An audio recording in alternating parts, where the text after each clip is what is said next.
I'll write part 1 of the story in a separate document with approximately 1,400 words, using simple English, a natural tone, and making it human-centric.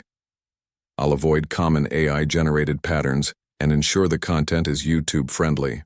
Add part 1 story, type text markdown, title, Son Refuses to Leave. His Mother's Coffin, Part 1. The chapel was quiet except for the soft hum of the air conditioning and the occasional shuffle of feet. Thomas stood alone by the polished wooden coffin, his hand resting on its edge. Everyone else had stepped outside. To give him space, his Aunt Linda, his mother's friends from work, and the handful of neighbors who had known her for decades. Thomas hadn't slept in 3 days. His eyes were red-rimmed and his suit jacket hung loosely on his frame after weeks of barely eating. At 34, he had never imagined standing here, not yet. His mother, Rose, was only 67. Too young, everyone had said. Too soon. Sir? The funeral director appeared at the doorway, a clipboard in hand. He was an older man with kind eyes and the practiced sympathy that came from years in his profession. We need to begin the final preparation soon. Thomas nodded but didn't move. He couldn't. His fingers traced the wooden edge of the coffin, feeling the smooth finish that seemed too perfect, too formal for the woman who had raised him with mismatched furniture and handmade quilts. Just 5 more minutes, Thomas whispered. Please. The funeral director hesitated, checked his watch, and then nodded. Of course. Take your time. He stepped back out, closing the door silently behind him. Alone again, Thomas let his shoulders slump. The mask he'd worn for the past 3 days, the one that assured everyone he was holding up that he was strong, fell away. His chin trembled as he looked down at his mother's face. They had done a good job with her makeup. She looked peaceful, almost like she was sleeping, though something was missing. The spark that had made her eyes crinkle at the corners when she laughed was gone. Mom, he said, his voice breaking on that single word. The sound echoed slightly in the empty room. Rose had been everything to Thomas. His father had left when Thomas was just 4, disappearing one night with a suitcase and never looking back. It had been just the 2 of them ever since, mother and son against the world. Rose had worked 2 jobs most of Thomas's childhood, mornings at the bakery and evenings waiting tables. Somehow she had still made it to every school play, every parent-teacher meeting, every baseball game. Thomas reached into the coffin and adjusted the collar of her favorite blue dress, the one she wore to church on Easter and Christmas, and to his college graduation. Her skin was cool and waxy under his fingers. Remember when I was 10 and got that awful flu? Thomas said softly, as if she might answer. You sat up with me for 3 nights straight, putting cold washcloths on my forehead and reading me stories, until I fell asleep. A tear fell onto the satin lining of the coffin. Thomas didn't wipe it away. You never left me.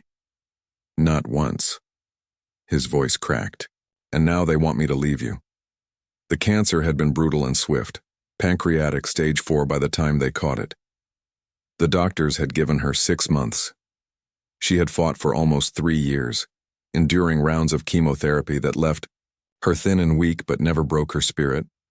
Even in her final weeks, she had worried more about Thomas than herself, making him promise he would take that trip to Europe he'd always talked about, that he wouldn't work so much, that he would find someone to love. Thomas pulled the small wooden chair closer to the coffin and sat down, taking her hand in his. Her wedding ring was still on her finger.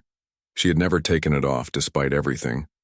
Thomas had asked her once, when he was old enough to understand that his father had chosen to leave, why she still wore it. It reminds me of the good days, she had said simply. And that even when things don't turn out like you planned, you can still find joy in what you have. Outside the chapel windows, the late afternoon sun cast long shadows across the room. Thomas could hear distant voices from the parking lot, relatives making plans for the reception at Aunt Linda's house, deciding who would bring what dish, who would ride with whom. Life was already moving forward without Rose. But Thomas couldn't move, not yet. The house is going to be so quiet, he said, his thumb rubbing small circles on the back of her hand. I keep thinking I hear you in the kitchen or calling me from the garden. Rose had loved her garden. Even in her final months when walking was difficult, she had insisted on being wheeled out to see her roses and tomato plants. The hospice nurse had helped Thomas set up a chair where Rose could sit and direct him on which weeds to pull and how much to water each plant. "I don't know how to do this without you," Thomas admitted, his voice barely audible. "I don't know how to be in the world without you in it." Thomas thought about all the phone calls they'd shared over the years. Him calling from college with laundry questions, from his first apartment with cooking disasters, from his office with good news about a promotion. Rose had been his first call for everything, good or bad. "Who am I supposed to call now?" he asked the silent room. Thomas reached into his pocket and pulled out a small worn piece of paper, a note his mother had slipped into his lunchbox on his first day of kindergarten. He had been terrified, clinging to her legs and begging not to be left alone. Somehow, the note had survived all these years, folded and refolded so many times the creases were soft as fabric. "Remember, you are brave," Thomas read aloud, though he knew the words by heart. "And even when we're apart, I'm always with you. Love, Mom." He carefully tucked the note into Rose's hands, folding her fingers around it. It belonged with her now. The door opened again, and Thomas heard the soft footsteps of the funeral director. "I'm sorry, sir, but we really do need to proceed." Thomas nodded, but still couldn't bring himself to stand. "Do you have children?" he asked suddenly. The funeral director paused. "2 daughters. Grown now. My mom was all I had," Thomas said. "She worked so hard to give me everything. Even when we had nothing, she made sure I never felt it." The older man's expression softened. "She sounds like a remarkable woman." She was. Thomas finally looked up. "Can I just have 5 more minutes, please? I'm not ready." The funeral director hesitated, then nodded. 5 minutes, he agreed quietly, and stepped out once more. Thomas turned back to his mother. In the slanting sunlight, her face looked younger somehow, the lines of pain that had marked her last years momentarily erased. "Remember that summer when I was 8 and you saved up for 3 months to take me to that amusement park?" Thomas smiled at the memory. "You hated roller coasters, you were so scared, but you rode every single one with me because I didn't want to go alone." That was who Rose had been, someone who faced her fears for the people she loved. When Thomas had broken his arm falling from a tree at 11, she had fainted at the sight of the bone pushing against his skin, then woken up embarrassed and determined to overcome her squeamishness. By the time they left the hospital, she had watched the doctor set the bone without flinching. "You taught me what courage looks like," Thomas whispered. He reached out and brushed a strand of hair from her forehead, the way she used to do for him when he was sick or tired. Her hair had grown back after the last round of chemo, though it was thinner and completely white now instead of the warm brown he remembered from his childhood. Outside, clouds drifted across the sun, and the room dimmed briefly. Thomas felt a sudden chill, and with it came a wave of grief so powerful he had to grip the edge of the coffin to stay upright. The finality of this moment crashed over him. After today, he would never see her face again. "I don't know how to say goodbye," he admitted. "I don't know how." Thomas thought of all the things they would never share now. He would never see her face light up when he told her about meeting someone special, never watch her hold a grandchild, never bring her soup when she had a cold, or help her plant her garden in the spring. The door opened a 3rd time, and Thomas knew his 5 minutes were up. He bent down and pressed his lips to his mother's forehead, the way she had kissed him goodnight for years.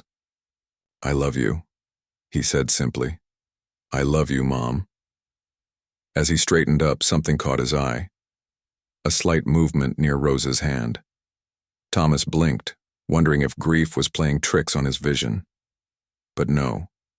There it was again.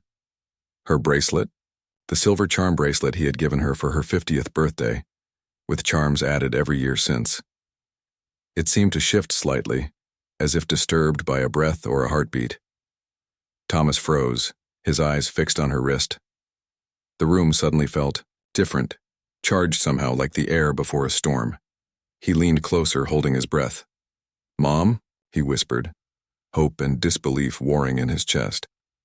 I've written part 1 of the story in approximately 1,400 words as requested. The writing follows your guidelines, uses simple, natural language, maintains a human-centric approach with emotional depth, avoids AI-generated patterns, contains no content that would violate YouTube policies, uses the name Thomas instead of the names you mentioned to avoid, builds engagement through emotional storytelling and relatable moments, ends with a hook that leads into part 2. The narrative focuses on Thomas's deep connection with his mother, Rose, and his struggle to say goodbye, culminating in the mysterious movement of her bracelet that sets up the wonder mentioned in the title. Would you like me to make any adjustments to this first part before proceeding with the next sections? I'll write part 2 of the story with the same guidelines you provided, approximately 1,400 words, simple English, natural tone, and human-centric storytelling. I'll maintain YouTube-friendly content and continue following Thomas's story. Thomas held his breath, eyes fixed on his mother's wrist. The silver charm bracelet seemed to shift again, catching the fading sunlight that streamed through the chapel windows. His heart pounded against his ribs as he leaned closer, wondering if grief was making him imagine things. "Sir?" The funeral director's voice came from behind him. "We really must proceed now." Thomas raised his hand, not turning around. "Just a second," he said, his voice barely audible. "I think I saw something." The funeral director sighed softly but remained by the door. Thomas knew how it looked. A son unable to accept reality, searching desperately for signs of life where there was none. But he couldn't shake the feeling that something unexplainable was happening. He gently touched the bracelet, the metal warm against his fingertips. That was strange. Everything else about his mother was cool to the touch, but the bracelet felt almost hot, as though it had been sitting in direct sunlight for hours. "Mom," Thomas whispered again, low enough that the funeral director couldn't hear. The bracelet had been a project between them for 17 years. Thomas had given Rose the silver chain for her 50th birthday, along with the first charm, a tiny silver rolling pin to represent her love of baking. Each year after, he'd added another, a book for her love of reading, a rose for her garden, a tiny map of their state with a star marking their hometown. The most recent charm, added just 3 months ago on her last birthday, was a small silver sun, because she had always told him to look for the sunny days even during life's storms. Now, as Thomas watched, the sun charm seemed to glow slightly, warmer than the others. He blinked hard, wondering if the strange light was a trick of the setting sun or his exhausted mind playing tricks. "Thomas?" A new voice spoke from the doorway. His Aunt Linda appeared beside the funeral director, her face creased with concern. "Honey, they need to close the coffin now. Everyone's waiting." Thomas nodded distractedly, still focused on the bracelet. "Something's happening with Mom's bracelet," he said. "It feels warm." Linda exchanged a look with the funeral director, the kind of look adults used to share over his head when he was a child saying something they thought was nonsense. "It's probably just the lighting in here," Linda said gently. She stepped forward and placed a hand on Thomas's shoulder. "You've been through so much. Your mind is looking for comfort anywhere it can find it." Thomas knew what she thought. That he was falling apart, creating impossible scenarios rather than facing reality. Maybe she was right. 3 sleepless nights and the crushing weight of grief could certainly make a person see things that weren't there. But then it happened again. As Linda tugged gently at his arm, trying to lead him away, the entire bracelet shifted on Rose's wrist, sliding about an inch toward her hand as if pulled by some invisible force. Thomas gasped. "Did you see that?" Linda frowned. "See what, honey?" "The bracelet, it moved. It actually moved on its own." The funeral director cleared his throat. "Sir, sometimes there are natural processes after death that can cause slight movements. Nothing to be alarmed about." But Thomas wasn't listening anymore. He leaned closer to the bracelet, studying each charm. The tiny silver sun was definitely warmer than the rest, and now that he looked more carefully, he noticed something he'd never seen before. A thin seam around its edge, as if the charm might open like a locket. With trembling fingers, Thomas carefully touched the sun charm. To his surprise, it clicked softly and opened, revealing a tiny compartment inside. His breath caught in his throat. In all the years Rose had worn this bracelet, neither of them had ever realized this charm was actually a locket. "Thomas, what are you doing?" Linda asked, her voice rising with concern. "The sun charm, it's opening," Thomas said, not looking up. "I never knew it could do that." Inside the tiny compartment was a tightly folded piece of paper, no bigger than a postage stamp. Thomas carefully extracted it with his fingernail, his hands shaking so badly he nearly dropped it. The paper was thin as onion skin, folded multiple times to fit in the tiny space. The funeral director stepped forward. "Sir, I must insist." "Please," Thomas said, finally looking up. "Something's happening here. I just need a moment to understand it." There must have been something in his expression that gave the man pause. After a moment, the funeral director nodded. "2 minutes," he said firmly. "Not a second more." Thomas turned his attention back to the tiny folded paper. With painstaking care, he unfolded it, revealing his mother's neat, familiar handwriting, so small he had to squint to read it. "What does it say?" Linda asked, curiosity overcoming her impatience. Thomas read aloud, his voice catching. "The box, beneath the rose bush. The key is in my blue teapot. Some goodbyes are just the beginning." Linda's brow furrowed. "What box? What rose bush?" But Thomas understood immediately. In their backyard, Rose had planted a special rose bush the year after his father left, a hardy variety that bloomed bright yellow flowers from spring until the first frost. "My sunshine rose," she had called it, and the blue teapot had been her favorite, chipped at the spout but too beloved to throw away. "She left me a message," Thomas said, wonder replacing grief in his voice. "She planned this." The funeral director checked his watch pointedly. "Sir, I'm afraid—" "I know," Thomas said, carefully refolding the tiny note and placing it in his wallet. "I'm ready now." And strangely, he was. The shock of the discovery had cut through his paralyzing grief like a knife through fog. His mother had left him a message, perhaps her final instructions or wishes. Whatever waited beneath the rosebush, she had wanted him to find it after she was gone. Thomas looked down at Rose one last time, taking in her peaceful face, the blue dress, her hands folded gently over her stomach. He reached down and touched the bracelet again. The sun charm had closed, looking once more like a simple decoration, but now Thomas knew its secret. "I'll find it, Mom," he whispered. "I promise." With a nod to the funeral director, Thomas stepped back from the coffin. The rest of the service passed in a blur, the final viewing for other mourners, the closing of the coffin, the solemn procession, to the cemetery. Thomas went through the motions, accepting condolences and murmuring thanks, but his mind was elsewhere, racing with questions about what might be buried beneath the rosebush. As they lowered Rose's coffin into the ground, Thomas noticed something he hadn't before. The day had started cloudy and gray, matching his mood, but now, as the first handful of dirt fell onto his mother's coffin, a ray of sunlight broke through, illuminating the scene in golden light. Beside him, Linda gasped softly. "Would you look at that?" she whispered. "It's like she's saying goodbye." Thomas felt a strange calm settle over him. The ache of loss was still there, a hollow feeling behind his ribs that he suspected would never fully heal. But alongside it now was something new: curiosity, purpose, even a hint of excitement. His mother, practical and loving to the end, had left him a mystery to solve, a reason to keep moving forward when all he had wanted to do was stay frozen beside her coffin. As the small gathering of mourners began to disperse, heading toward their cars for the reception at Linda's house, Thomas found himself impatient to leave, not to join the awkward gathering with its casseroles and quiet conversations, but to return to his mother's house, to the blue teapot and the sunshine rosebush. "Are you coming with us?" Linda asked, linking her arm through his as they walked away from the grave. Thomas hesitated.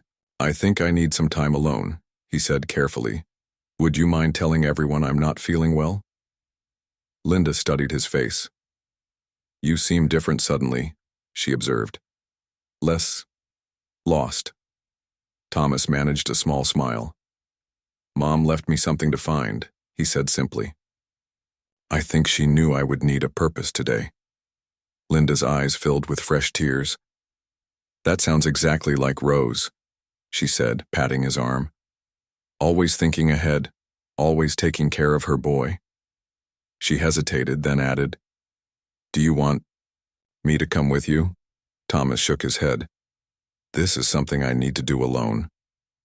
As Thomas drove the familiar route to his childhood home, now his mother's empty house, the late afternoon sun turned everything golden.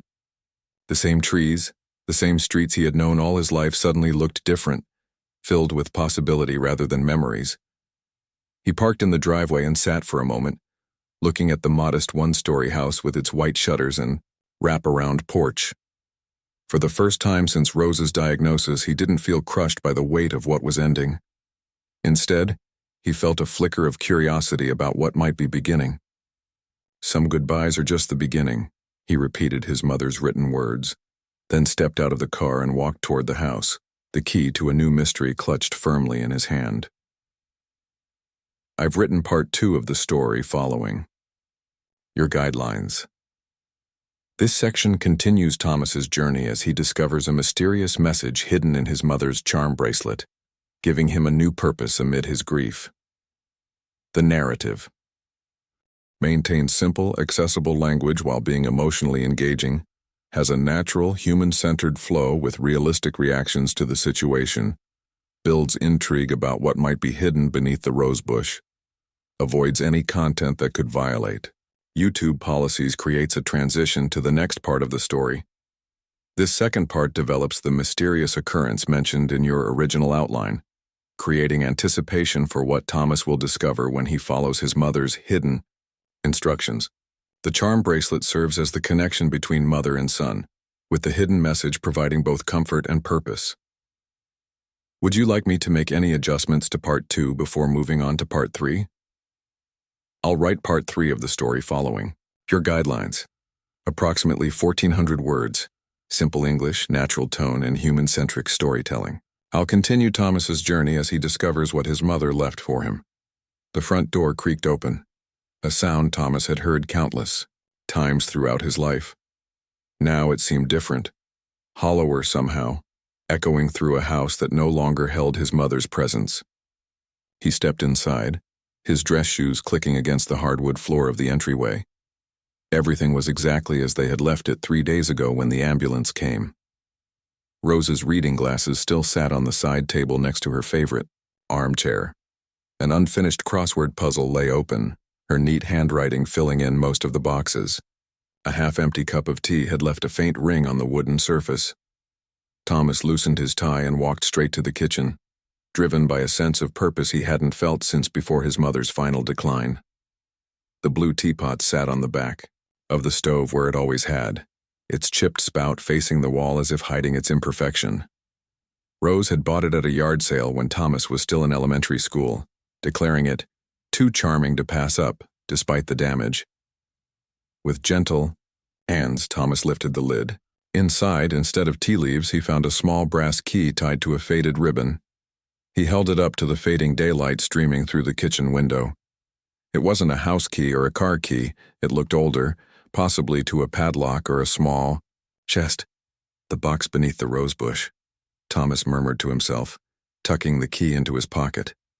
He changed quickly out of his funeral suit, pulling on jeans and an old t-shirt from his overnight bag. In the hall closet, he found a small garden trowel among his mother's neatly organized tools. Then he headed to the backyard, his heart beating a rapid rhythm against his ribs. The sunshine rosebush stood at the far corner of the small backyard, a bright splash of yellow against the wooden fence. Rose had planted it 25 years ago after Thomas's father left, telling him, "We might have lost someone, but we'll never lose the sunshine." Each year it grew fuller and stronger. Even now, with autumn approaching and Rose gone, it bloomed defiantly. Its flowers turned golden in the setting sun. Thomas knelt beside the rosebush, careful not to damage any of the reaching branches. The ground around it was covered with mulch that Rose had carefully maintained, keeping weeds at bay. He began to dig gently around the base of the plant, not knowing how deep he needed to go or what exactly he was looking for. After about 10 minutes of careful digging, his trowel hit something solid with a dull thunk. Thomas's breath caught. He set the trowel aside and used his hands to brush away the remaining soil, revealing the edge of a metal box. It was smaller than he had expected, about the size of a hardcover book, and made of tarnished copper that had developed a greenish patina with age. Thomas carefully worked it free from the soil, surprised by its weight. Whatever was inside was substantial. Sitting back on his heels, Thomas examined the box. It had a simple clasp with a small keyhole. His fingers trembled slightly as he took the brass key from his pocket and slid it into the lock. It turned with a satisfying click. Thomas paused before opening the lid. What could his mother have hidden here? And how long had it been waiting beneath the rose bush? He took a deep breath and lifted the lid. Inside, nestled on a bed of faded blue velvet, was a leather-bound journal, several envelopes tied together with string, and a small wooden box. Thomas lifted out the journal first. The leather was soft. With age and use, the pages slightly yellowed at the edges. On the first page, in his mother's familiar handwriting, was a simple message. For Thomas, when I'm gone, but never far away. His throat tightened. He flipped through the journal, seeing pages and pages filled with Rose's neat script. It wasn't a diary as he had first thought, but a series of letters, each one dated starting from 25 years ago, just after his father left, and continuing until just 2 weeks before her death. The most recent entry caught his eye. Dearest Thomas, by the time you read this, I will have left this world, but not your life. Never your life. I've been preparing this gift for you for many years, adding to it bit by bit, hoping I would have decades more to fill these pages. Life had other plans, it seems. You'll find here all the things I never told you, not because I wanted secrets between us, but because some truths are easier to write than to speak. Some are things I thought you were too young to understand, others I was too afraid to share. But now, I want no walls between us, even as I leave. The small wooden box holds something precious that was nearly lost. The envelopes contain answers to questions you've asked throughout the years and some you never thought to ask. My greatest fear was always leaving you alone, but as I write this, watching you sleep in the chair beside my hospital bed, I realize you have never been alone and never will be. You carry my love with you, just as I have carried you in my heart since the moment I knew you existed. Follow the trail I've left. It will hurt at times, but I promise it leads somewhere beautiful. All my love, Mom. Thomas wiped tears from his cheeks, leaving smudges of dirt behind. He carefully set the journal aside and picked up the packet of envelopes. There were 12. In total, each one labeled not with dates but with instructions. Open when you feel lost. Open when you need courage. Open on your wedding day. Open when you're angry with me. Open when you miss me most. The care and foresight his mother had shown stole his breath. Even now she was trying to mother him from beyond, to be present for future moments she knew she would miss. Finally, Thomas turned to the small wooden box. Unlike the tarnished copper chest, this box was polished and new-looking, about the size of his palm. He opened it carefully and gasped. Inside, nestled on a cushion of cotton, was his father's wedding ring, a simple gold band that Thomas had never seen before. Beneath it was a folded note and a faded photograph he'd never seen. His father holding him as a newborn, looking down with an expression of pure wonder. Thomas unfolded the note with shaking hands. I never told you the whole truth about your father. It wasn't fair to you or to him. He didn't abandon us, Thomas. He died. A car accident on his way home from work when you were just 4 years old. I was so broken by grief that I couldn't bear to say the words out loud, couldn't face the questions you would have as you grew. So I told you he left, thinking it would hurt less than death. I was wrong, and I've regretted that decision every day since. Your father loved you completely. The last words he spoke to me were about you, about a fishing trip he was planning for your 5th birthday. The truth is in the journal. Everything about him, about us, about the wonderful man who gave you his smile and his kindness. I'm sorry I kept him from you for so long. It's time you knew him, even if only through my memories. Forgive me. Mom, Thomas, sat back heavily on the grass, clutching the ring and photo. The world seemed to tilt sideways as decades of hurt and abandonment issues suddenly shifted into a completely different shape. Grief for a father he'd never been allowed to mourn, anger at a mother who had hidden the truth, confusion about who he really was. His entire understanding of his family history had just been rewritten in a few paragraphs.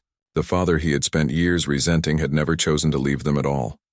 The ache of abandonment that had shaped so much of his childhood had been built on a lie, a well-intentioned lie from a mother too consumed by her own grief to handle, her child's as well. As the sun dipped below the fence line, casting long shadows across the yard, Thomas looked up at the yellow roses still catching the last golden rays. His mother had planted them after his father died, not after he left. They weren't just a symbol of perseverance in the face of abandonment. They were a memorial, a living reminder of the sunshine his father had brought to their lives. Thomas gathered the journal, envelopes, and wooden box, carefully returning them to the copper chest. He locked it with the small brass key and carried it inside as darkness fell. He had expected to find closure beneath the rosebush. Instead, he'd found a new beginning, a journey into a past he never knew he had and the parents he had never fully understood. Setting the chest on the kitchen table, Thomas made a cup of tea in the blue teapot, chipped spout and all.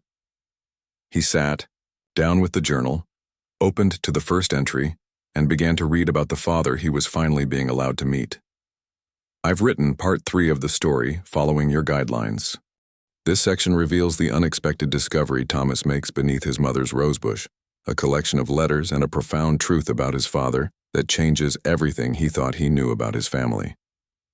The narrative uses simple, accessible language while maintaining emotional depth, creates a meaningful revelation that transforms Thomas's understanding of his past, maintains a human-centered perspective with authentic emotional reactions, builds a connection between the physical objects, the rosebush, the teapot, the charm bracelet, and deeper emotional truths, sets up the journey ahead as Thomas processes this new information, avoids any content that would violate YouTube policies. This third part develops the revelation element from your original outline, though I've taken it in a different direction, focusing on family truth rather than a mysterious journey. The discovery provides both emotional closure and a new beginning for Thomas.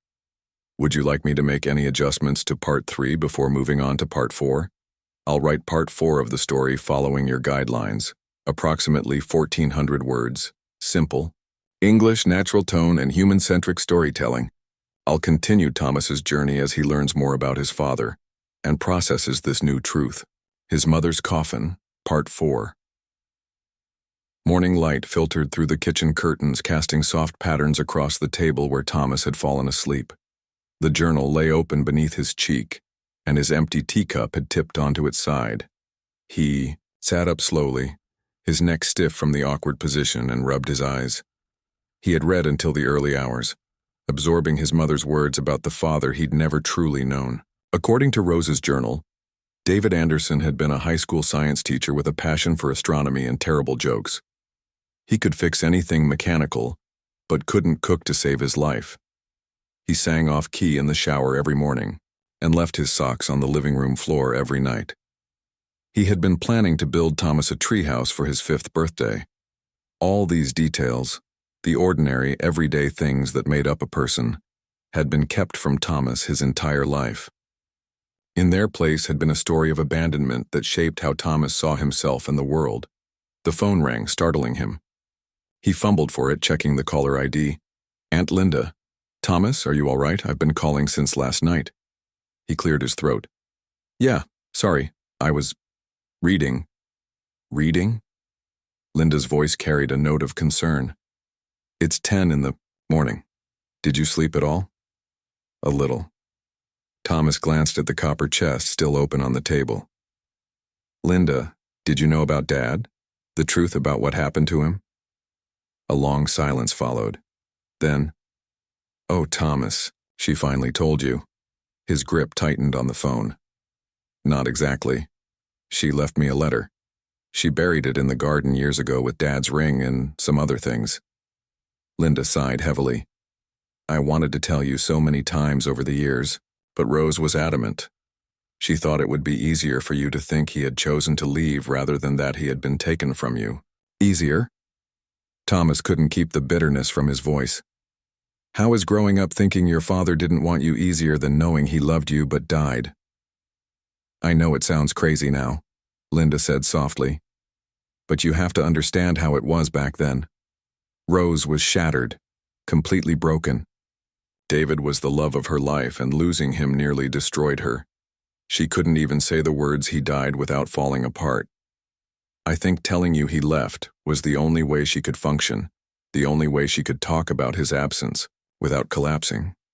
Thomas ran his hand through his hair, trying to process. "But later, when I was older—" By then the lie had taken on a life of its own. Linda interrupted gently. "She kept meaning to tell you the truth, but the longer it went on, the harder it became. She was afraid you'd never forgive her." Thomas looked down at the journal, at his mother's neat handwriting filling page after page with memories of his father. "I need some time to think about all this." "Of course," Linda said, "but remember, whatever mistakes Rose made, she loved you more than anything in this world." After hanging up, Thomas showered and made a fresh pot of coffee. He felt oddly restless, the house both too empty and too full at the same time. Empty of his mother's physical presence, but overflowing with new knowledge and unanswered questions. He returned to the table and picked up the bundle of envelopes. His fingers lingered over the one labeled "Open when you're angry with me." That certainly applied now. But something held him back. Instead, he chose the envelope marked "Open when you feel lost." Inside was a single page, written in the shaky handwriting of Rose's final months. "My dearest Thomas, if you're reading this, you're feeling adrift. I wish I could reach across time and space to hold your hand like I did when you were small. Remember when you were 6 and got separated from me at the county fair? You told me later you weren't scared because you knew exactly what to do. Stay, put, and look for landmarks. The Ferris wheel is so tall, you said. I knew you could see it from anywhere, so you'd find your way back to me. Life doesn't always give us Ferris wheels, Thomas. Sometimes the landmarks are smaller, harder to spot. But they're there if you look for them. Whatever has you feeling lost right now, stop moving. Take a breath. Look around for your landmarks, the constants that define who you are and where you belong. You are kind. You are resilient. You are loved. These are your constants, your landmarks, no matter where you find yourself. And if the path forward still isn't clear, remember what I've always told you.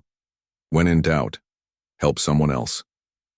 Nothing clarifies your own direction like helping another person find theirs. All my love, Mom. Thomas folded the letter carefully and returned it to its envelope. The raw ache in his chest had softened somewhat. Even from beyond, Rose knew exactly what he needed to hear. He picked up his father's ring from the wooden box, turning it over in his palm. It was a simple gold band, slightly tarnished with age. Inside, an inscription caught his eye. To the stars and back. Thomas smiled despite himself. According to the journal, his father had loved astronomy, often taking Rose stargazing in the early days of their relationship. Something tugged at his memory, a box of old photos in the attic that he'd never paid much attention to. Perhaps there were more pictures of his father there. The attic stairs creaked under his weight as Thomas climbed up, ducking beneath the low ceiling. Dust motes danced in the beams of light streaming through the small window. In the far corner sat several cardboard boxes labeled in Rose's handwriting, Christmas, Thomas, school years, and one simply marked, Before. Thomas pulled the Before box toward him and opened it carefully. Inside were photo albums, loose pictures, and small mementos he'd never seen. A concert ticket stub, a pressed flower, a small toy telescope. He lifted out one of the albums and opened it. The first page showed a young Rose, her hair longer than Thomas had ever seen it, laughing with a tall man whose smile was startlingly similar to his own. They stood in front of an observatory, the man pointing excitedly at something off camera while Rose looked at him with unmistakable adoration. Page after page revealed a life Thomas had never known existed. His parents hiking in the mountains, painting their first apartment, celebrating holidays with friends. In many photos, his father wore a NASA t-shirt or had a book about space tucked under his arm. Halfway through the album, baby pictures of Thomas appeared, his father holding him in the hospital, wonder etched across his face. His father asleep, on the couch with infant Thomas sprawled across his chest. His father showing him the stars, pointing Thomas's tiny hand toward the night sky. Tears blurred Thomas's vision. He had been loved by this man, deeply, completely loved. All those years of feeling unwanted had been based on a fiction. His father hadn't chosen to leave. He had been desperate to stay. At the bottom of the box, Thomas found something unexpected. A small telescope, carefully wrapped in an old blanket. A note was taped to it in handwriting he didn't recognize. For Thomas, when he's old enough to see the stars. Love, Dad. Thomas ran his fingers along the telescope's metal surface. It was an entry-level model, nothing fancy, but it had been a gift from his father, perhaps the only one he'd ever had the chance to give. With the telescope cradled in his arms, Thomas descended from the attic. The house felt different now, as if the walls themselves were sharing secrets they'd held for decades. He wasn't just Rose's son. He was David's son, too, a legacy of two people who had loved each other and him with their whole hearts. The doorbell rang, startling Thomas from his thoughts. He opened the door to find Aunt Linda standing there, holding a casserole dish. "Thought you might not be up to cooking," she said tentatively, clearly uncertain of her welcome after their earlier conversation. Thomas stepped back to let her in. "I found his telescope," he said by way of greeting. "Dad's telescope, and pictures, so many pictures." Linda's eyes filled with tears as she set the casserole down on the entry table and took the telescope from his hands, examining it. "I remember when he bought this. He was so excited to teach you about the constellations. Why didn't you ever tell me about him?" Thomas asked, the question softer now than it would have been hours earlier. "Not just that he died, but who he was." Linda sighed, handing the telescope back. "Rose asked us not to. She said she wanted to be the one to tell you the truth when the time was right." She looked around the house. "We all thought there would be more time." Thomas nodded, understanding, now in a way he couldn't have before reading his mother's words. "She left me a trail to follow," he said. "Letters and journals and memories." "That sounds like Rose," Linda said with a sad smile. "Always planning ahead." Thomas led her to the kitchen and showed her the copper chest with its contents. As Linda looked through the envelopes and journal, Thomas carefully set up the small telescope by the window. "There's something else," he said, not looking up from the telescope. "Mom left me the key to a safety deposit box. It was in the copper chest too, with an address for a bank downtown. I'm going there tomorrow." Linda looked up sharply. "A safety deposit box? She never mentioned that." Thomas shrugged. "There seems to be a lot she never mentioned." As the afternoon faded into evening, Thomas and Linda shared memories of Rose, and Linda filled in some of the blanks about David that the journal hadn't covered. For the first time, Thomas began to form a complete picture of his parents, not as perfect beings, but as real people who had loved and struggled and made mistakes. After Linda left, Thomas carried the telescope out to the backyard. The night was clear, the stars sharp against the dark sky. He set up on the small patch of grass near the sunshine rosebush and pointed the telescope upward, searching for the landmarks his father had once loved. "To the stars and back," he whispered, his father's wedding ring now on a chain around his neck. Tomorrow would bring more revelations at the bank, but tonight was for connecting with a past he was only beginning to understand. I've written part 4 of the story following your guidelines. This section focuses on Thomas's journey to discover more about his father and process the truth his mother kept from him for so many years. The narrative uses simple, accessible language while building emotional depth. develops Thomas's character. As he works through complicated feelings of grief, anger, and discovery, introduces physical objects, the telescope, photos, and letters, that create tangible connections to his father, maintains natural dialogue and realistic emotional reactions, builds anticipation for what might be in the safety deposit box, avoids any content that would violate YouTube policies. This fourth part corresponds to the journey element from your original outline, though I focused it on Thomas's emotional and psychological journey rather than a physical one. The discovery of his father's identity and his mother's reasons for keeping the truth hidden creates a meaningful exploration of family, forgiveness, and understanding. Would you like me to make any adjustments to Part 4 before moving on to the final part? I'll write Part 5, the final part of the story following your guidelines. Approximately 1,400 words, simple English, natural tone, and human-centric storytelling. I'll bring Thomas's journey to a meaningful conclusion. Type bar, text marked down, title. Son refuses to leave his mother's coffin, Part 5. The bank lobby was quiet for a Monday morning. Thomas sat in a small private room, the safety deposit box on the table before him. The bank manager had left him alone after checking his ID and the key. Now, Thomas stared at the metal box, gathering courage to open it.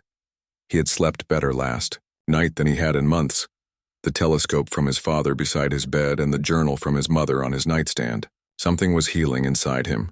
Slowly, imperfectly, but healing nonetheless. With a deep breath, Thomas inserted the key and opened the safety deposit box. Inside, he found a thick manila envelope, a smaller white envelope with his name on it, and a USB drive. He opened the white envelope first. Thomas, if you're reading this, you found the box beneath the rose bush and followed the trail here. I'm proud of you, though not surprised. You've always been persistent once you set your mind to something. What you'll find here is the rest of our family story, the parts I couldn't bring myself to tell you in person and couldn't fit into the journal. The USB drive contains videos. Your father playing with you as a baby, teaching you to walk, singing you to sleep. I couldn't watch them after he died, but I couldn't bear to destroy them either. They belong to you now. The manila envelope contains your father's life insurance policy. I never used the money. Touching it felt like admitting he was truly gone, so I put it away, adding to it over the years. It's yours now, to travel, to go back to school, to build a life that would make your father proud. But there's something else you need to know. Your father had a brother, your Uncle Jack. After David died, Jack was overwhelmed with his own grief. He tried to stay in touch, but seeing you, looking so much like David, was too painful for him. Eventually, he moved across the country. I lost contact with him over the years, but last I heard he was living in Oregon. I should have told you about him. I should have told you so many things. But we can't change the past. We can only move forward with better understanding. I hope that by now you've begun to forgive me for the choices I made. I hope you can see that I was doing the best I could with a broken heart. Know that I loved you enough for both of us and that your father would be so proud of the man you've become. All my love. Always, Mom. Thomas set the letter down. Emotions, swirling. An uncle he had never known existed. Family videos he had never seen. And a life insurance policy that his mother had preserved for him all these years. He picked up the USB drive, turning it over in his hand. He would need to go home, to watch the videos. But first, he carefully opened the manila envelope. Inside was the insurance policy, but also several bank statements showing a trust account in his name. Thomas's eyes widened as he saw the balance.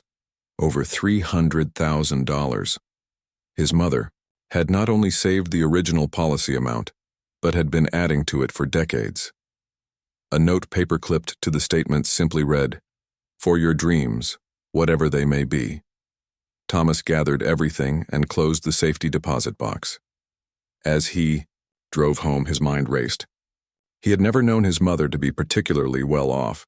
They had lived modestly his entire life. She had worked as a school librarian until her retirement, clipping coupons and buying clothes on sale. All that time she had been putting money away for him, sacrificing to build this nest egg. At home, Thomas went straight to his laptop and inserted the USB drive. He clicked on the oldest file, dated 29 years ago. The video began, showing a hospital room. The camera shook slightly as it focused on a much younger Rose, looking exhausted but radiant, holding a newborn baby. Then the camera was set, down, and a man moved into the frame. His father, David. He sat on the edge of the bed, one arm around Rose, the other gently touching the baby's cheek. "Hey there, Thomas," David said softly. "It's your dad. We've been waiting so long to meet." "You." Thomas pressed his hand against his mouth, tears streaming down his face as he watched his father speak to him across the decades. Video after video showed moments Thomas had no memory of. His first steps, toddling toward the camera while David encouraged him. A Christmas morning with David helping him unwrap presents. David reading bedtime stories with different voices for each character. David pointing out constellations on a clear summer night, holding Thomas on his shoulders. The final video was dated just 3 days before the accident. David sat alone, speaking directly to the camera. "Hey, buddy," he said, his smile matching the one Thomas saw in the mirror every day. "You're finally asleep after fighting it for hours. You're stubborn like your mom." He laughed. "I'm making this video to show you when you're older, because I want you to remember something important. Today you were upset because you couldn't build your block tower as high as you wanted. You got so frustrated that you kicked the whole thing down." David leaned closer to the camera. "Here's what I want you to remember. It's okay to knock things down sometimes. It's okay to get frustrated and start over. The important thing is that you keep building. That's what life is. Building something, watching it fall and building again, maybe even stronger the next time." He glanced over his shoulder as if checking that no one was listening. "I'm planning something special for your birthday next month. Don't tell Mom, but we're going to build you a treehouse.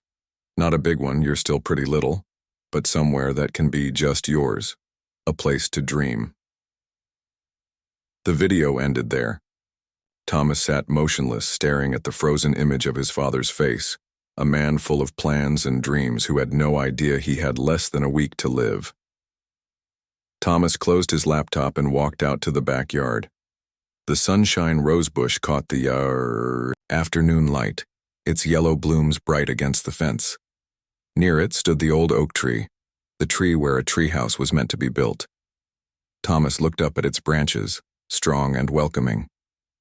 His father had seen this same tree, had pictured a small structure nestled among those branches, a place for his son to dream. With sudden clarity, Thomas knew what he needed to do.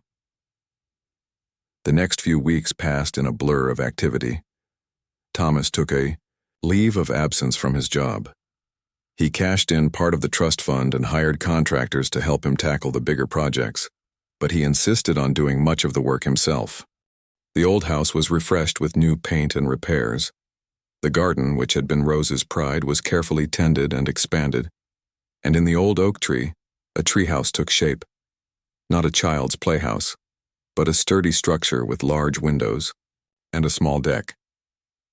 As Thomas hammered the last nail into the deck railing, Aunt Linda stood below, shaking her head in amazement. "When you said you were building a treehouse, I thought you meant something simple," she called up.